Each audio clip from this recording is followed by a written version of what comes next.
Here's how to make the perfect steak. Start with a fantastic cut, ideally local to you. We use Wagyu sirloin steak from Trenchmore Farm.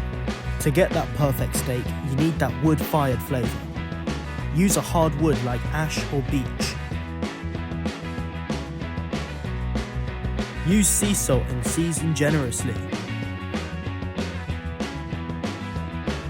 Place the steak on a rack 2 feet above the fire and leave to smoke for 20 minutes. Turn and baste with beef fat now and again. Once the steak is around 40 degrees Celsius in the centre, you're ready to sear.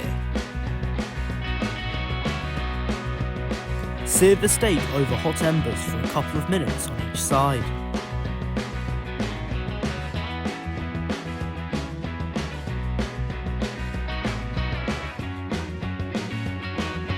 Then take off and leave to rest for 3 to 4 minutes.